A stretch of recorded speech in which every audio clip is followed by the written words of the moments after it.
I need to tell you something that's been sitting in my chest for 3 years now. Not because I want to be dramatic about it. Not because I think I'm special or that what I saw makes me some kind of authority on anything. I'm telling you because the moment I watched Commander Yasha Drev of the Galactic Sovereignty Council stand up in that chamber and say, with genuine confidence, genuine dismissal, that human emotional input was statistically irrelevant to interstellar governance decisions, I knew something was about to break. I just didn't know it was going to be her certainty. I'm Elias Thorne. I was 34 years old when the Interstellar Integration Bureau assigned me as a cultural liaison to the Ninth Sovereignty Chamber. I had a master's degree in comparative xenosociology from the University of New Geneva, a second-hand coat that I wore to every formal session because it reminded me of my grandfather, and exactly zero expectations that anything I said in that chamber was going to matter. What I didn't know, what none of us knew, was that the next 11 weeks were going to prove every single assumption those alien commanders had about human beings completely, catastrophically wrong. This is how it happened. This is exactly how it happened. Chapter 2, The Setup. The Ninth Sovereignty Chamber is not what you'd picture if someone said the words, interstellar government. You'd probably imagine something sleek, crystalline towers, light refracting through impossible geometries. Maybe some kind of hovering platform above a planetary view, everyone in matching uniforms, speaking in calm, measured tones about the destiny of civilizations. And okay, there was some of that. I won't lie. The chamber itself, built into the outer ring of Station Helix Dorn, was enormous in a way that made your brain quietly give up trying to process it. The ceiling was 300 meters up, minimum.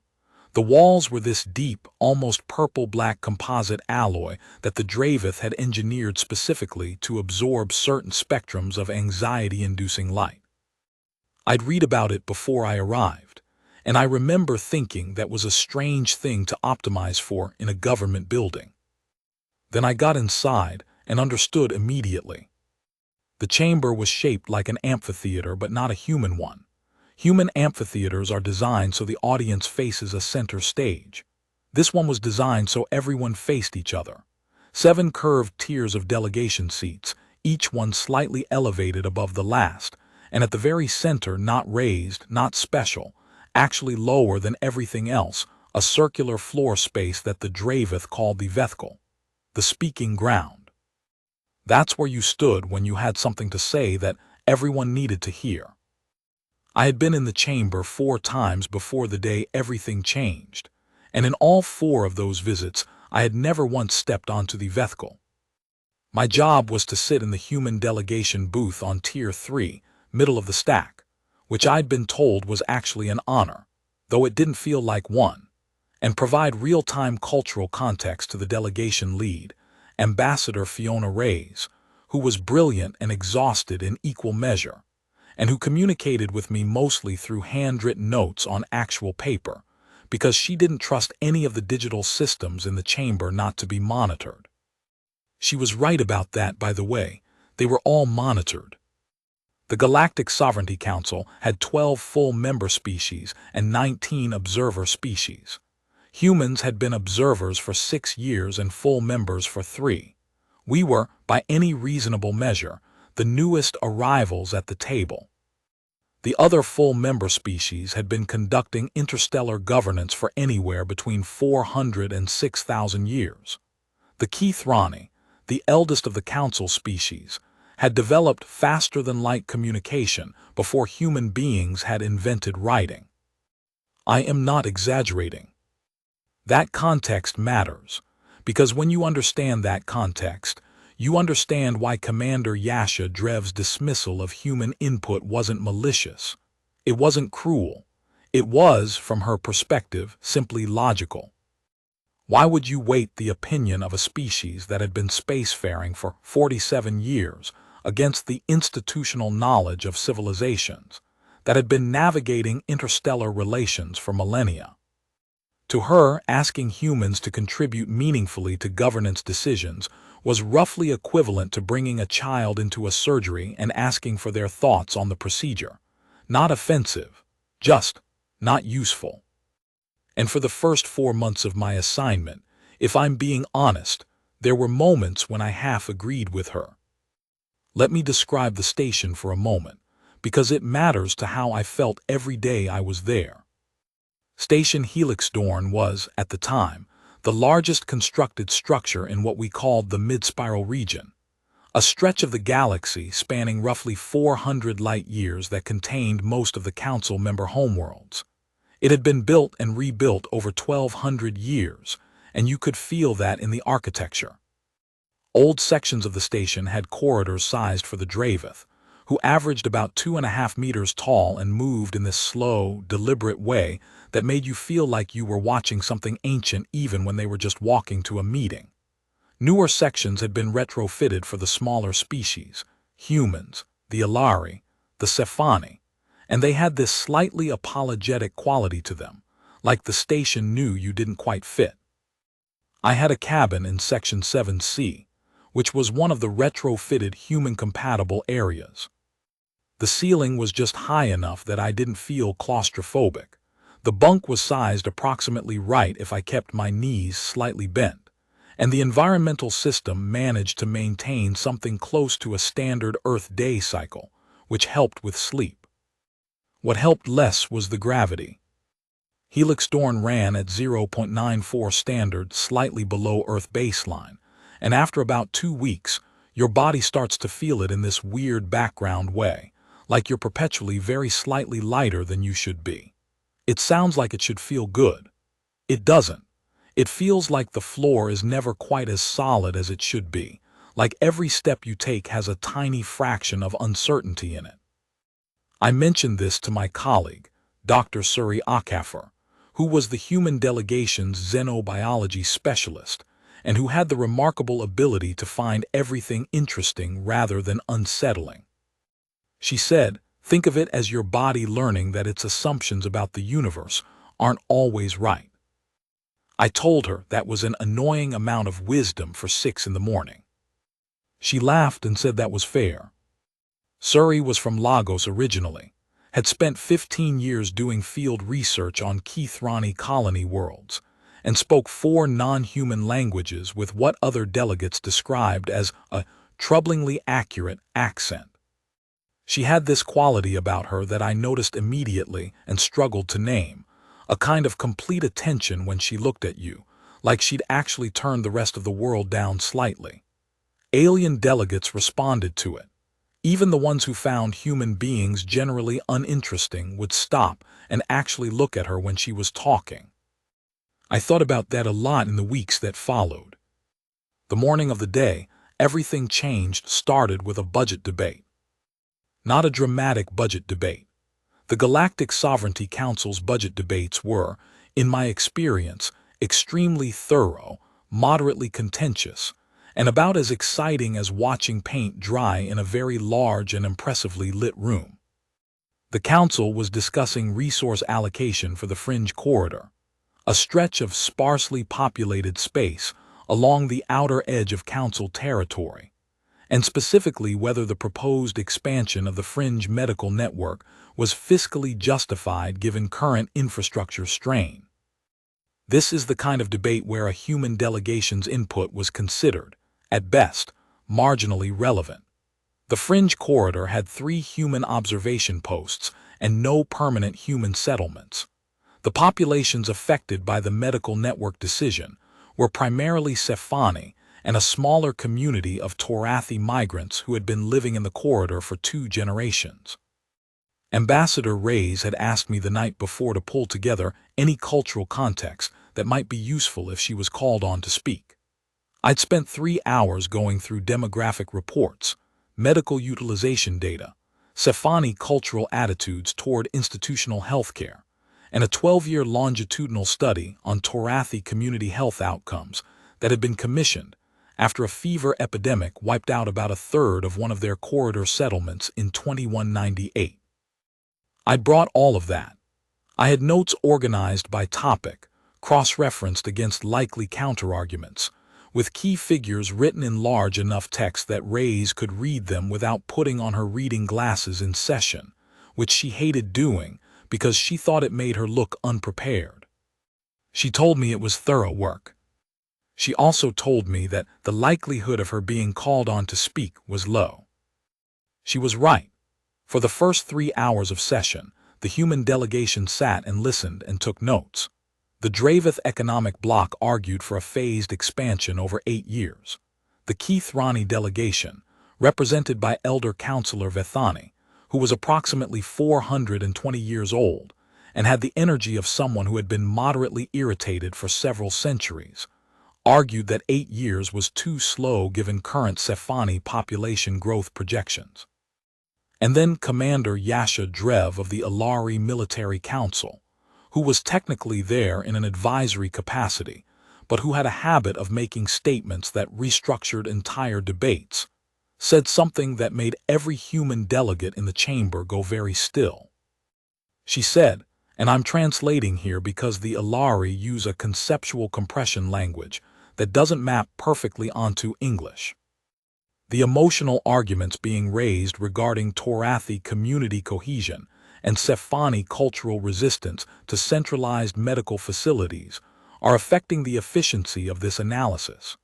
These factors are not quantifiable in governance terms and should be set aside. The Sovereignty Council makes decisions based on resource efficiency and population viability metrics.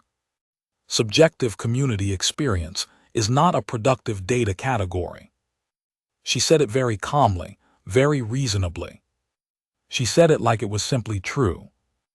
And then she looked at the human delegation section, not for long, maybe 2 seconds, and said, I recognize that some member delegations operate on different analytical frameworks. However, this chamber has found consistently that emotional input from species with limited governance experience adds time to deliberation without improving outcome quality. She didn't say humans. She didn't have to. Ambassador Reyes put her pen down on her notepad very deliberately. I watched her do it. She didn't write anything. She just set the pen down and looked at the center of the chamber with an expression I recognized from every meeting where someone had said something to her that required a response that wasn't going to happen right now. I looked at my notes. I looked at the 12-year longitudinal study on Torathi community health outcomes. I thought about the 2198 epidemic, the settlement that had lost a third of its people, a disease that standard medical network infrastructure would have caught in its first week. I thought about the fact that community cohesion, the thing Commander Drev had just categorized as subjective and unproductive, was what determined whether that settlement had reported symptoms early or had managed them internally until it was too late. I wrote a note on a piece of paper and slid it in front of Ambassador Reyes. She read it, she looked at me, she looked back at the chamber. She made a decision. She pressed the request indicator on her console, the small panel that signaled a delegation wanted speaking time on the Vethkal. Chapter 3, Build Tension. I want to be clear about what happened next, because I think it's easy to make it sound more dramatic than it was in the moment. In the moment, it wasn't dramatic at all. Ambassador Reyes stood up. She walked down from Tier 3. She stepped onto the Vethkal, which was a round platform about 12 meters in diameter with a very slight elevation rim, just enough to define the space without making anyone feel like they were on a stage. And the chamber went quiet in that particular way, that large rooms go quiet when the quietness is not accidental. The Alari typically communicated through layered harmonic vocalizations, and Commander Drev produced a very soft sound that I had learned to recognize as the equivalent of a patient exhale. Not contemptuous, exactly. More like someone who had been through this before and was willing to go through it again. The Keith Ronnie elder, Vethani, went completely still in the way Keith Ronnie did when they were paying full attention. Their 4 upper limbs folded inward, their bioluminescent skin patterns going to a deep, steady amber. The Dravith Economic Bloc representatives conferred very quietly among themselves in the subsonic frequency range that Dravith used for private communication, which was technically within chamber rules because it required specialized equipment to translate, and they provided translation to the record afterward. And 37 other delegations, a chamber of species representing hundreds of billions of people across 400 light years, waited for the human ambassador to speak. Ray stood on the vethkel for a moment. Just a moment. Then she said, "I'm going to ask my cultural liaison to address this chamber. He has context that's directly relevant to the Fringe Medical Network question. I'd request that the chamber give him full speaking time." The chamber operations director, a Sefani named Vel, who had the kind of unflappable composure that came from having facilitated 17,000 council sessions over 40 years, confirmed the speaking transfer without any visible reaction. And then Rays looked at me. I stood up. Here's the thing about walking down to the vethkel that I hadn't anticipated. It takes a while. Tier 3 to the chamber floor is about 40 steps, and the acoustics of the chamber are designed such that every footstep registers at a very slight but perceptible level throughout the room. I don't know if that's intentional or just a consequence of the architecture, but by the time I reached the bottom step, I had heard myself walk down every single one of those stairs. I was wearing that second-hand coat. I had my notes in my hand, though I realized before I stepped onto the vethkel that I wasn't going to need them. I'd read everything in those notes so many times I could have recited them asleep.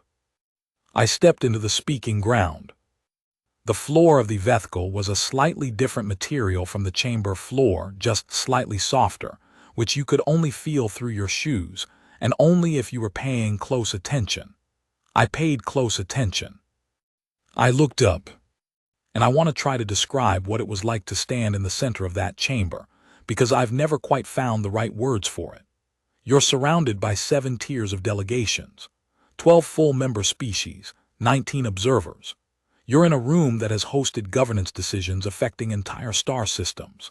The air has this quality to it, not stale, but considered somehow, like every molecule has been breathed in and out by centuries of serious people making serious choices. And then there's Commander Yasha Drev of the Ilari Military Council, sitting in her delegation's tier in that particular posture of hers that communicated polite tolerance. And you understand that to her, genuinely, sincerely, you are a historical footnote showing up in person. I took a breath. I said, "My name is Elias Thorne. I'm the human delegation's cultural liaison. I'd like to talk about a fever." The silence that followed that sentence was not the silence of an engaged audience.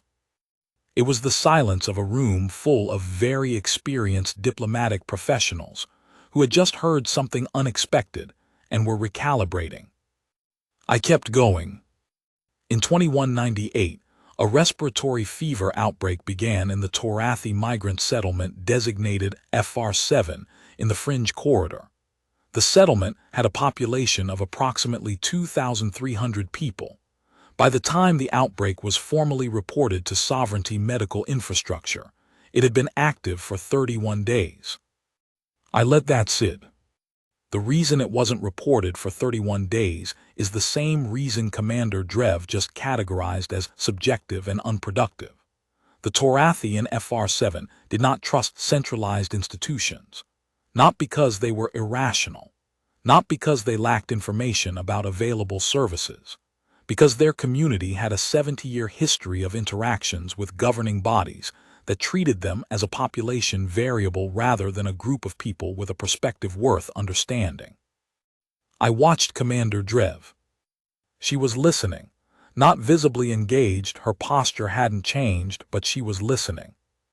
The Ilari had these extraordinary eyes, dark with a secondary iris that was only visible in certain lighting, and you could track their attention by whether that secondary iris was oriented toward you. Hers was. 741 people died in FR7. It was the single largest mortality event in the Fringe Corridor in the past 20 years. Every post-incident analysis, Sovereignty Council report, independent xenomedical review, Torathi community historical record, identified the same primary cause. Not the fever itself. The fever was treatable at every stage.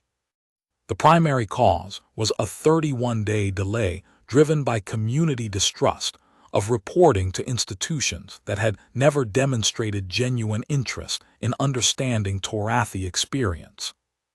I paused, not for effect, actually to breathe, because I had gotten to this point in the notes many times and it always cost something. The people in FR7 didn't distrust the council because they were emotional. They distrusted the council because the council had, in practice, treated their perspective as subjective and unproductive, and 741 of them died in a gap that understanding would have closed. Chapter 4, the climax. I want to be careful here, because I know how this part of the story gets told. In the version that circulates most widely, the one that ends up on advocacy channels and political debates, and the kind of documentary that builds to a triumphant swell of music, what happens next is a dramatic confrontation. Commander Drev stands up. She challenges me. I devastate her with facts. The chamber is moved, changed. The vote swings, credits roll. That's not what happened. What happened is more complicated, more uncomfortable, and I think more real. Commander Drev did not challenge me immediately. What happened first was that elder counselor Vethani of the Keithrani, Vethani, who had been in that chamber for 160 years, and who I had, in 4 months, never heard address anyone from the human delegation directly, said, in the careful, slightly elongated phrasing that old Keithrani used when they were thinking aloud. The liaison has cited a specific causal chain. I would like to hear more about the mechanism.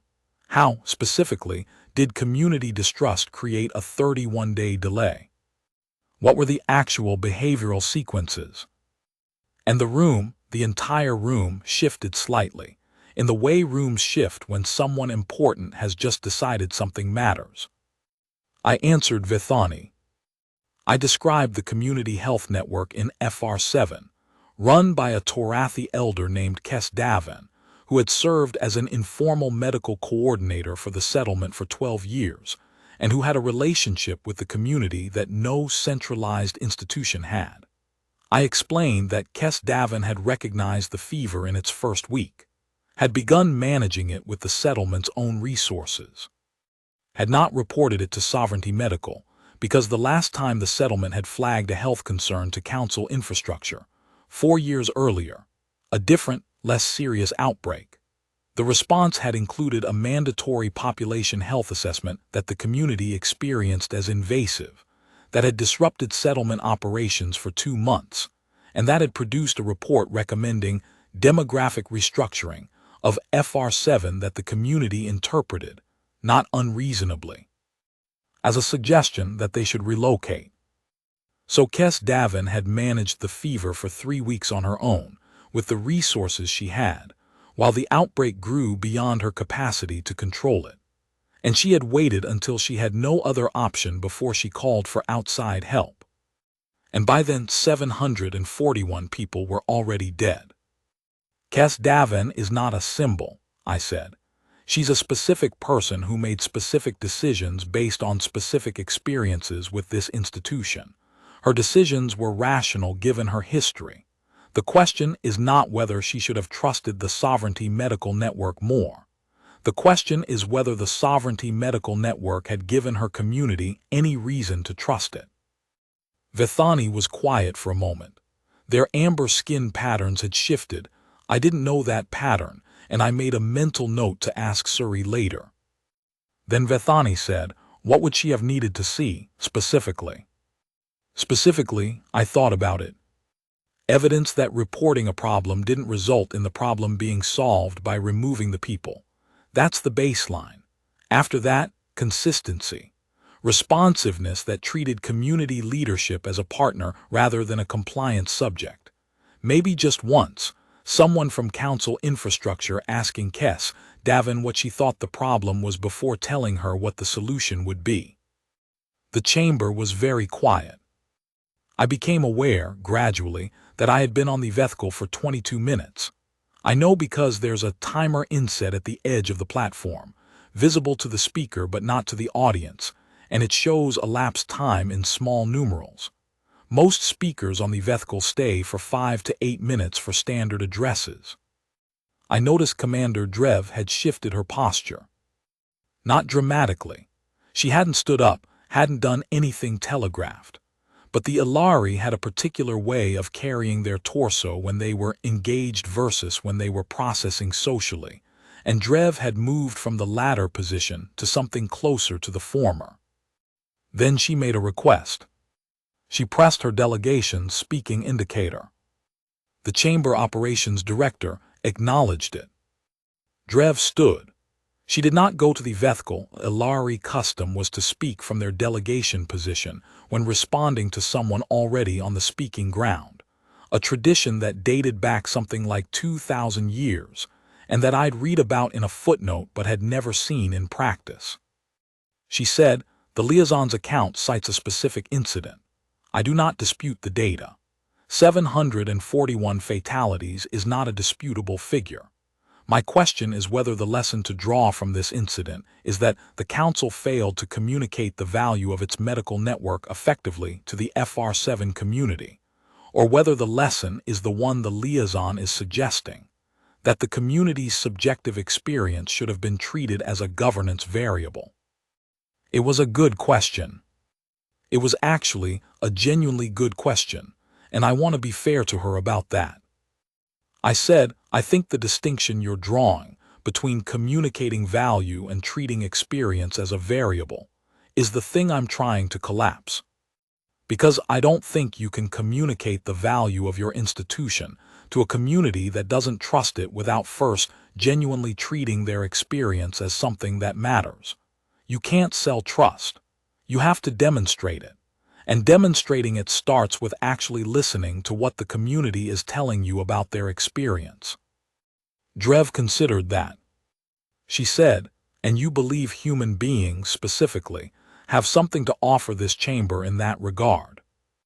I said, "I believe humans have a perspective shaped by a very specific kind of experience. We've been a technological civilization for a few hundred years. We've been a spacefaring species for less than 50. What that means is that we spent a very long time, most of our history, solving problems with limited resources and high stakes inside small, interdependent communities. We got good at understanding what makes people in those communities trust or not trust institutions. Not in theory, in practice, sometimes in the hardest possible way." I paused. "We are not bringing 1,200 years of governance wisdom to this table. We know that. But we might be bringing something different, the kind of knowledge that comes from being the FR7 in other rooms, from being the community that was told its experience was subjective, and from surviving long enough to be standing here." What happened after that is harder to describe because it wasn't linear. 4 other delegations requested speaking time. Vel, the operations director, organized the queue with the calm efficiency that made me understand why she had this job. The Sefani delegation lead, a biologist named Oreth who was serving a second rotation on the council and who had, I would later learn, personal ties to the fringe corridor, asked me 3 very specific questions about the FR7 community structure that I was able to answer because I had spent 3 hours reading the demographic reports. The Torathi delegation observers didn't have formal speaking rights, but they could submit written statements, filed a statement mid-session that Vel read into the record. It said, in its entirety, "The history described by the human liaison is accurate. We would add that Kes Davin spent the last years of her life attempting to describe to sovereignty infrastructure what had gone wrong. She was listened to with courtesy, and her account was filed.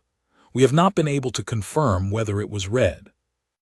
There was a kind of collective stillness after that. Commander Drev did not respond to the Torathi statement. But I watched her, and I saw the moment she processed it, the smallest change in the angle of her head, the secondary iris shifting very briefly away from the center of the room and then back. Then the session broke for recess.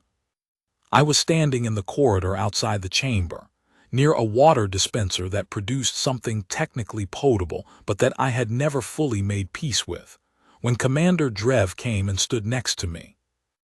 I would like to tell you that I handled this with total composure. I did not handle this with total composure. I nearly dropped my cup. She didn't look at me immediately. She stood at the dispenser, drew a measure of the same technically potable water, held it, and looked at the corridor wall, which had a view panel showing a section of open space. Helix Dorn's outer ring had view panels every 100 meters or so, and this one was angled toward a small cluster of stars that I had not yet learned the name of. Then she said, in her language, which I understood but did not speak well enough to respond comfortably, and then immediately repeated in standard, "I have been on this council for 22 years. I have sat through a great many presentations from species who believed their limited experience gave them special insight into problems that older civilizations had been managing for generations." "I know," I said. "Most of those presentations were not useful." "I know that too." "Yours was different," she said. "I am not prepared to characterize how or why yet, but it was different." I didn't say anything. She drank the technically potable water, made a face that I strongly suspected meant she disliked it as much as I did. "The Torathi statement," she said. "Kes Davin's account being filed, but possibly not read." "Yeah," I said. "That is not a governance failure I was aware of, specifically." "I know," I said again. "That's my point. Not that the council is incompetent or cruel. It's that when you've decided that a category of input is subjective and unproductive, you stop registering the specific things inside that category. You stop noticing which files aren't being read, because you've already decided they don't contain relevant data." Drev looked at me for a moment. The secondary iris was fully oriented toward me now. She said, "I would like to continue this conversation after session." I said, "I'll be here." She nodded, the Ilari equivalent of it, which was a very precise tilt of the head rather than the up-down motion humans used, and walked back toward the chamber. I stood there for a long moment. Then I put my cup down and followed her. Chapter 5, The Resolution Part 1. The afternoon session was, on the surface, similar to the morning session. Budget numbers, infrastructure projections, population viability metrics. But something had shifted in the room.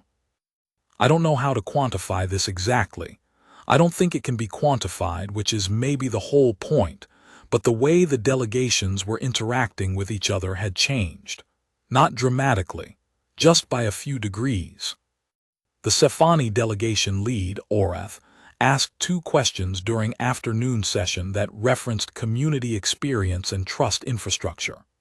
Not emotionally, not dramatically, just incorporated into the analytical framework as though they were obvious things to consider. The Dravith Economic Bloc's lead speaker revised their 8-year phased expansion proposal. Not because of my testimony, necessarily. I don't want to overclaim. But because the Keithrani elder had asked, during the recess, for additional analysis on community reporting behavior in existing fringe medical facilities, and the data that came back showed a significant underreporting pattern that the original proposal hadn't accounted for. Kes Davin's 31 days, multiplied across dozens of settlements, appearing in the aggregate data as a ghost of untreated illness. Ambassador Reyes passed me a note that said, "They're reading it differently now." I wrote back, not all of them. She wrote back, more than this morning. The Fringe Medical Network vote happened 2 days later. The expansion passed. Not the Dravith 8-year phased plan and not the Keith Ronnie faster timeline. A modified proposal that included, and this was new, this was genuinely new language in a sovereignty infrastructure bill, a community trust assessment requirement before facility deployment. Every new facility in the Fringe corridor would be required to demonstrate, before activation, that the community it was serving had been engaged in the design process, and that community leadership had formal reporting channels that were not contingent on compliance with other institutional requirements. It wasn't everything. It didn't bring back 741 people. But it was something. Vel, the operations director, read the vote results into the record with the same unflappable composure she brought to everything, and then she looked up and said, in a tone I'd never heard her use before, slightly softer, slightly more human somehow, though she was Sefani and it wasn't quite the same thing, the measure passes. Chapter 6, The Ending, Part 1. That evening I sat in my cabin in Section 7C, feet not quite touching the floor because the bunk was slightly too high, and I thought about a woman named Kess Davin who had managed a fever alone for 3 weeks, because no one had given her community a reason to believe that asking for help wouldn't make things worse. I thought about how her account had been filed. I thought about Commander Drev's face when she heard that. There's something about the moment when a person who is very experienced and very confident encounters a specific truth that their framework hadn't made room for. It's not usually a dramatic thing. It doesn't look like a revelation. It looks like a small adjustment, a recalibration, a file being moved from one category to another. But those small adjustments add up. Those recalibrations accumulate. I don't think Commander Drev became a different person in those 2 days. I don't think one testimony on the Vethkal changed the Galactic Sovereignty Council's fundamental institutional culture. That's not how institutions change. But I think something shifted in the specific, granular way that something only shifts when someone encounters a truth they couldn't have generated from within their own framework. The Ilari had never been the FR7. The Keith Ronnie had been governing for 6,000 years.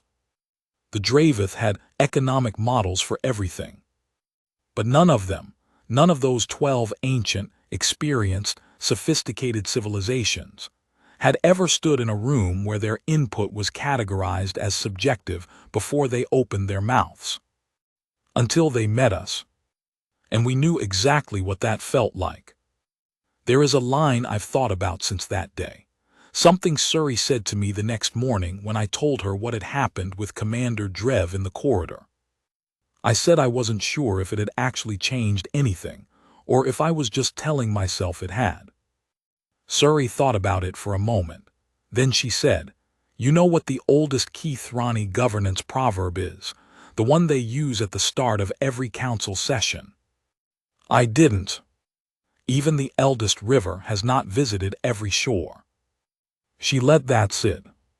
You showed them a shore, Elias. What they do with that is up to them, but they've seen it now. They can't unsee it. Part 2, What the Silence Carries. Chapter 1, The Hook. 3 years later, I'm sitting in the same chamber. Different coat. The old one finally gave up the fight last winter. Different notes in different handwriting, because my script has gotten messier the longer I've spent in space. Something about the slightly lower gravity making me press too lightly on the page. Same room, same 7 tiers, same amphitheater shaped so everyone faces each other. But something is fundamentally different about how this chamber feels. And it started with the thing nobody expected. It started with the Ilari asking to hear the human perspective. Chapter 2, The Setup. I should tell you about the 18 months between the Fringe Medical Network vote and the thing that changed the chamber permanently. Because those 18 months weren't triumphant. They weren't a steady upward arc from dismissed to respected. They were messy and inconsistent and full of sessions where I sat on Tier 3 and watched the council make decisions that didn't account for community experience at all, and I wrote notes to Ambassador Reyes that said, "Should we say something?" And she wrote back, "Pick your moments," and I learned to pick them. Surrey had a theory about the way institutions change, which she developed over 15 years of watching communities absorb new scientific information. She said the pattern wasn't linear. It was more like, and she used this phrase that I've never been able to improve on, a series of small embarrassments becoming visible. What she meant was, institutions don't change because someone convinces them they're wrong. Institutions change when the gap between what they believe and what they're seeing becomes too wide to maintain with dignity. The Sovereignty Council was very concerned with dignity. The 18 months after the fringe vote were a period of the gap widening. The specific incident that brought it to a head happened on a planet called Veth Coral. Veth Coral was a mid-sized terrestrial world in the outer Dravith colonial network. Not particularly strategic, not much in the way of mineral resources, moderate agricultural capacity, a local ecosystem with some unique biodiversity, but nothing that had been prioritized for protection. Its population was about 40 million, a mix of Dravith colonial settlers who had been there for 200 years, and about 3 million Ilari migratory workers who moved seasonally between agricultural regions.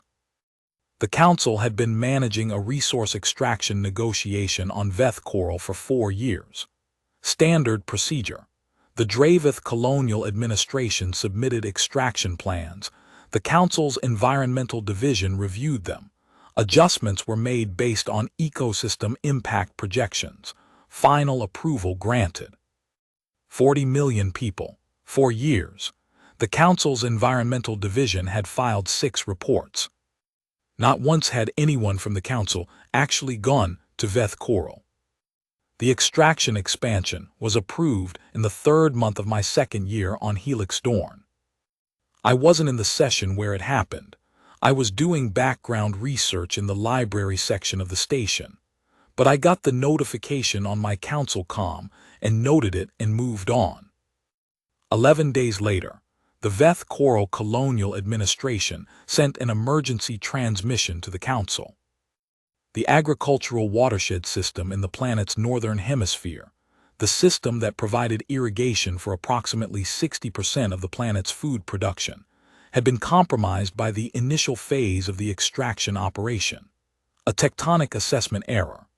The kind of error that deep ground modeling sometimes produces when the models are built from orbital data rather than surface surveys. The kind of error that local farmers, who had been working that land for 200 years, had been trying to flag for 18 months. Their reports were in the system. I went and looked afterward. Every single one was in the system. 11 separate complaints filed through the Colonial Administration's official reporting channel, each one noting that the proposed extraction sites were uncomfortably close to the aquifer system that fed the northern watershed. 11 reports. Filed. Not read. I sat with that for a long time. Chapter 3. Build tension. The Council's response to the Veth Coral crisis was efficient. Within 72 hours, emergency suspension of the extraction operation. A commission formed to assess watershed damage. A remediation proposal under development. All very competent. All very much the kind of thing that 12 ancient civilizations with centuries of crisis management experience could do efficiently once they understood there was a crisis. The problem was the part that came before, once they understood. The Commission's preliminary report was supposed to take 6 weeks. Ambassador Reyes and I had followed the situation closely. She had the kind of instinct for which crises were going to matter politically that I'd come to deeply respect. And when the Commission's chair, a Dravith hydrologist named Vas Tenat, requested a preliminary briefing to the full council, We both knew we needed to be paying very close attention. Tenet's briefing was methodical. He covered the tectonic modeling error with precision and some visible frustration. The modeling firm had used an orbital survey dataset that was 14 years old, and a more current survey would have shown the aquifer proximity clearly. He covered the damage assessment. Significant, probably reversible over 5 to 10 years with active remediation, but a genuine hardship to the agricultural community in the meantime. Then he covered the reporting history. He read all 11 complaints into the record, slowly. Dates, file numbers, the names of the colonial settlers who had submitted them. Some of them had been submitted by the same person, a woman named Bet Falconer, who ran the Northern Watershed Agricultural Cooperative, and who had submitted 4 of the 11 complaints, each one more detailed and more urgent than the last. The last one, submitted 8 months before the extraction operation was approved, included a hand-drawn hydrological diagram, not a professional survey. A hand-drawn diagram, the kind a person draws when they've spent 40 years farming land and they understand in their body how the water moves under it, and they are trying desperately, across every distance and every institutional gap, to make someone understand what they know. It was in the system, filed and not read. When Tenet finished reading the complaints into the record, the chamber was very quiet. Then Commander Drev said, "I would like to request an adjournment." The adjournment lasted 2 hours. I spent those 2 hours in the corridor, thinking about Bet Falconer's hand-drawn hydrological diagram, and also eating a protein ration that I'd bought from the station's human provisions section, and that tasted approximately like cardboard that had been briefly introduced to something that had once met cheese. Suri found me there. She sat next to me on the corridor bench without saying anything for a few minutes, which was one of the things I appreciated most about her. She understood when silence was the right thing. Then she said, "How are we going to document this?" "Document it. The pattern, FR7, now Veth Coral, those aren't isolated incidents, that's a structural problem. Someone needs to write it up in a way that the council can actually use." "I'm a cultural liaison, Suri. I'm not a policy analyst." "You're the person who stood on the Vethkal and talked about Kes Davan. You're the person this council is currently thinking about when they think about the words human perspective. So yes, you're writing it." I looked at my protein ration. "Right now?" "I mean you've got 2 hours." "I didn't write it in 2 hours. I wrote it in 9 days, with Suri's help on the scientific methodology sections and Ambassador Reyes' help on the political framing, and we called it, with, I think, appropriate directness, the problem of filed information, community knowledge and institutional blindness in sovereignty governance. It was 47 pages. It documented 11 cases over the past 20 years where Sovereignty Council decisions had resulted in significant negative outcomes that could have been prevented or mitigated if community-level knowledge held by the affected populations had been incorporated into the decision-making process. FR7 was Case 2. Vethkora was Case 11. Between them were 9 other cases. Some involved human communities. Most didn't. The Torathi and FR7 were human-adjacent, but most of the cases involved Sefani agricultural communities, Dravith colonial settlements, and in one case, a Keithrani research colony that had filed 43 formal reports about a structural instability in their station habitat before the collapse that killed 18 people. 43 reports, filed, not read. We submitted the document to the Council's formal records system, which meant every delegation received a copy automatically. We didn't hold a press conference. We didn't send anything to any public channels. We just put it in the system and waited. Ambassador Reyes said, "Either this is the best thing we've ever done or they ignore it entirely." She was, as it turned out, wrong about the binary. Chapter 4, The Climax. The response came from Commander Drev. Not through official channels, not a formal council correspondence or a delegation-to-delegation communication.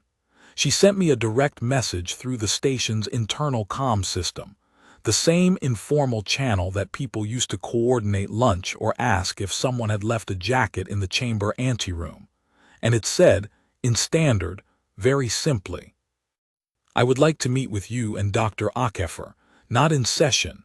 Is tomorrow morning possible?" I showed Suri the message. She read it twice. Then she said, "Well, yeah. Obviously, yes." We met in one of the small conference rooms on the station's neutral level, Section 4, which was designed to be architecturally uncomfortable for everyone equally, an attempt at fairness that mostly succeeded.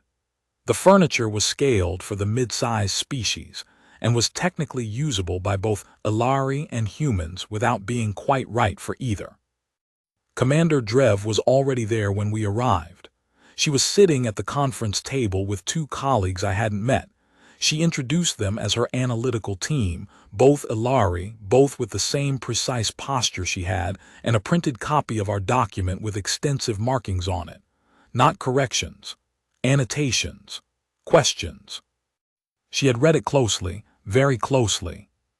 She said, "I have spent the past week determining whether the pattern you've documented is real or a selection artifact." Suri said, "And the pattern is real. My team independently reviewed 7 of your 11 cases using primary source data. Your findings are consistent in 6. The 7th case requires additional investigation." I said, "Which 7th?" "The Keithrani habitat collapse, the 43 reports." I nodded. "We thought that one might be contested." "It is contested by the Keithrani delegation. They dispute the characterization that the reports were not read. They claim the reports were read and assessed, but that the risk was categorized as low probability, and the decision not to escalate was made deliberately." "Deliberately based on what assessment framework?" Suri asked. Drev paused. "Structural engineering models that did not incorporate the habitat residents' observational data about unusual vibration patterns in the lower levels." Suri looked at me. "Right," I said. "That's actually a cleaner version of the same problem." Drev looked at her markings. "Yes, I reached the same conclusion." She set the document down. "I want to tell you something. I want to tell you something that I am not prepared to say in session yet, because I need to understand its implications better before I incorporate it into my institutional positions." Suri and I waited. When I said in session that human emotional input was statistically irrelevant to interstellar governance, I believed that. I believed it based on 22 years of experience in which, with a small number of exceptions, emotional and experiential testimony from less experienced species had, in my observation, added time to deliberation without improving outcomes. "Okay," I said carefully. "What I had not adequately examined," she continued, "was whether the pattern I was observing, emotional input not improving outcomes, was a characteristic of the input or a characteristic of how the input was being processed. Whether the problem was what was being said, or whether it was that we were not correctly identifying which parts of what was being said contained actionable information." The room was very quiet. "The hand-drawn diagram," she said. "Bet Falconer's diagram." "Yeah." A sovereignty hydrologist would look at that and see an informal schematic without methodological rigor. I looked at it last night. It is not a professional document, but it is accurate. It shows, correctly, the aquifer relationship that the orbital survey missed. Because she drew it from direct knowledge of what she had observed over 40 years of farming that land. She looked at me. The problem was not that she communicated it imperfectly. The problem was that we had built an information intake system that prioritized formal methodological rigor over informational accuracy. The informal schematic was filed in the community reports queue, which had lower review priority than the formal technical submissions. Informational accuracy and formal presentation were conflated. And 40 years of someone's direct knowledge of their land got lost in the filing system, Surrey said. Yes. I am going to stop here and tell you something about Commander Yasha Drev that I think matters. She was not a bad person. She was not a cruel administrator or an arrogant bureaucrat in the way that makes for a satisfying story about someone being taken down a peg. She was a genuinely intelligent, deeply committed public servant who had spent 22 years trying to make decisions that were good for hundreds of billions of people across an enormous stretch of space. The framework she used to make those decisions was the best framework her civilization had been able to develop over 2,000 years of experience. And it had a gap in it. Not a gap that came from cruelty or indifference.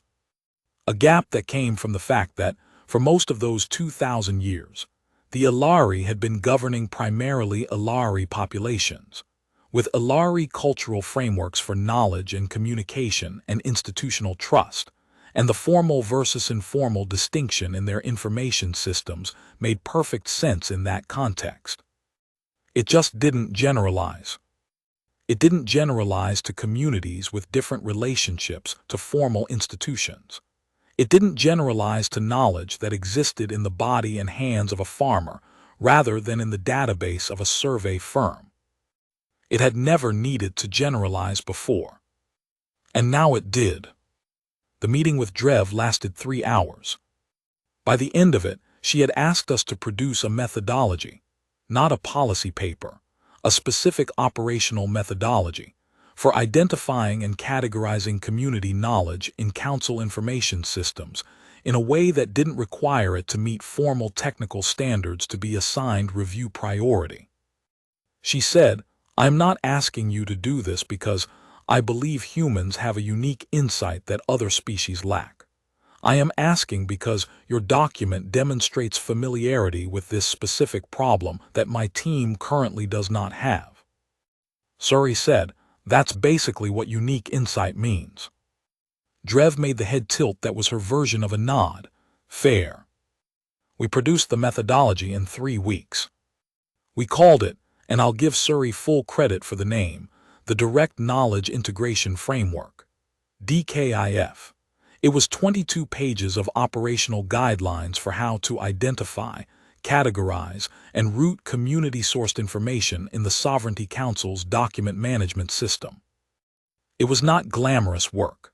Most of it was about document tagging and routing logic, and which review queues different categories of information should be assigned to. Most of it looked nothing like the story I'm telling you now. It looked like a very detailed technical manual for a very boring part of a very large bureaucratic system. But the boring part was the part that mattered. Because the boring part was how Bet Falconer's hand-drawn diagram would have reached someone who could read it before the extraction operation was approved. We presented it to Commander Drev first, then to a working group that Drev convened, 4 species, 12 representatives, none of them human, who reviewed it for 3 months, raised 14 significant objections, got answers to 11 of them that satisfied them and 3 that required revisions, and ultimately endorsed a modified version that went to the full council as a formal policy proposal. Ambassador Reyes sat with me while I read the proposal draft, the final version with all the working group revisions incorporated, and she said, "Do you know what the most important word in this document is?" I looked for it. "Equivalent," she said. "In Section 3, Subsection 4, community-sourced observational data should be treated as equivalent in review priority to formal technical submissions pending initial assessment. Equivalent. Not secondary, not supplemental, equivalent." I read it again. "It took 50 years of humans being in space," I said, "and 4 months on this station, and a hand-drawn diagram, and a woman named Kess Davin who tried to manage a fever alone. And 11 other cases," Reyes said, "and Bet Falconer's 40 years of knowing her land." and 43 reports from the Keith Ronnie habitat. And all the ones we didn't find, she said, the ones that are still in the system somewhere. Filed and not read. The DKIF proposal passed the full council vote with 9 of 12 member species in favor. The Dravith and Keith Ronnie abstained. The Alari, Commander Drev's delegation, voted in favor. I was in the chamber when the vote was read. I was on Tier 3, same seat I'd been in since I arrived on Helix Dawn, with notes I didn't need to look at because I'd been living in this document for 4 months. When Vel read the results, she said, in that slightly softer tone I'd heard from her once before, the Direct Knowledge Integration Framework is adopted as Sovereignty Council policy. Implementation to begin on the first day of the following governance cycle. She paused, just a fraction of a beat longer than she needed to. Then she said, the Chamber notes that this framework was developed in collaboration between the Human Delegation and the Alari Analytical Council. It is the first jointly authored policy instrument in which a full member species of less than 5 years standing has been the originating partner. She said it like a fact, just a fact in the record. Chapter 5, the resolution. The year following the DKIF adoption was different. Not transformed, not revolutionary. Different in the way that a room is different when someone opens a window, same room, same furniture, same people, but air moving differently. 3 new cases were flagged in the first 6 months that the DKIF routing was operational. 3 separate community-sourced information packages that, under the old system, would have been filed in a low-priority queue and likely not reviewed before a decision was made. Under the new routing, they went to the same review track as formal technical submissions. All 3 contained actionable information. In 2 cases, it adjusted the Council's analytical picture significantly enough to modify the proposed decision. In 1 case, it caught a resource management error before implementation. No emergencies, no crises averted dramatically, just 3 quiet corrections to 3 decisions that would have been made imperfectly otherwise. That was most of it, that was the work. The part that I think about the most happened 8 months after the vote. I was in the station library, the research section in the Keith Ronnie-influenced wing, which had these long reading tables made of a composite material that held heat slightly longer than it should. So the surface always felt faintly warm even when the room was cold, which I found inexplicably comforting. And I was working on a follow-up assessment of DKIF implementation patterns when I got a message from an address I didn't recognize. The routing information said it was from Veth Coral. It was from Bet Falconer. I don't know how she got my contact information. I don't know if someone gave it to her or if she found it through the Council's public liaison directory or if it was some other path entirely. I never asked. She said, I heard there was a policy change.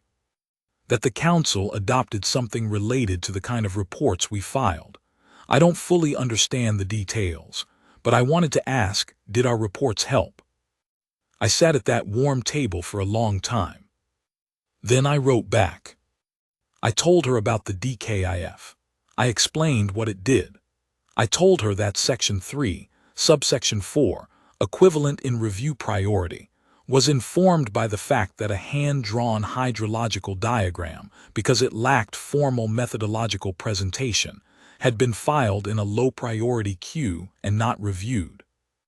I told her that her diagram was now cited in the internal documentation of the Sovereignty Council's document management system as a contributing case study.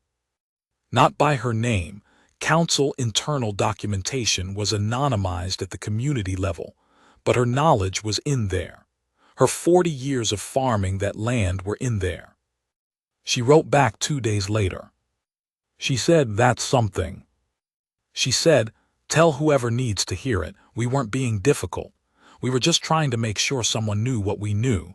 That's all we were ever doing. Chapter 6, the ending. I'm on Helix Dorn for a third rotation now. New title, Senior Cultural Integration Advisor, which sounds very formal and is mostly just me doing the same thing I've always done, which is reading reports and writing notes, and occasionally standing on the vethkel to say something that the chamber needs to hear. The chamber is different, not unrecognizably different. The same 7 tiers, the same 12-member species, the same Vel calling sessions to order with the same unflappable composure. Commander Drev is still here. Elder Vethani is still here, still amber-skinned and centuries old and patient in the way that very old things are patient. But the Sefani delegation now routinely includes community liaison reports in their formal submission packages, flagged under the DKIF routing, and the Council doesn't treat them as supplemental. They treat them as part of the analytical picture. And 3 months ago, the Ilari Military Council, Commander Drev's delegation, submitted a formal proposal to expand the DKIF framework to military intelligence operations, specifically to incorporate community-sourced field observations in conflict assessment models. They cited in the proposal's preamble the FR7 epidemic. They cited Kes Davin by name. Last week, a new observer species arrived at Helix Dorn for their first formal council engagement. Small species, roughly humanoid, about 50 years of spaceflight behind them, though their biology was almost completely different from ours. They'd been discovered by a Keithrani exploration vessel and had been navigating the observer accreditation process for about 2 years. Their delegation lead was young. I didn't know enough of their biology to estimate age, but she had the energy of someone who was taking everything in very fast and trying not to show how overwhelming it was. I saw her in the corridor outside the chamber before the first session, standing with her back to the wall and her eyes slightly too wide, and that particular stillness that I recognized from my own first week on Helix Dorn. The stillness of a person who is trying to absorb a room that is larger than their previous experience of what rooms can be. I went over to her. I said, "First time in the chamber." She looked at me. Then, with the particular relief of someone who has found an unexpected landmark, she said, in standard that was very slightly accented, "You are human." "Yeah. We were told there are humans here, that you have been here not long by council standards." "Not long at all." "How is it?" she asked. And there was something in the question, not just politeness, but actual weight, actual genuine inquiry, that I recognized immediately. I thought about what to tell her. I thought about Kes Davin and Bet Falconer and 43 Keithrani reports, and 11 Veth Coral complaints, and a hand-drawn diagram filed in a low-priority queue. I thought about standing on the vethkel in a second-hand coat, trying to explain to 12 ancient civilizations why a fever killed 741 people. I thought about Commander Drev in a corridor, drinking technically potable water, and saying it was different and not yet knowing how or why. I said, "It's hard at first. They have a lot of experience and they've been doing this a long time, and they'll make you feel sometimes like what you know is too small to matter in a room this big." She nodded slowly. "But here's the thing," I said. "The room is this big partly because of what happens when a lot of very experienced people who have never been in your position meet someone who has. There are things you know, specific things, from specific experience, that they genuinely cannot generate from within their own frameworks." She looked at me carefully. "You think so?" "I know so, and they're starting to know so too." She was quiet for a moment. Then she said, "We have a saying.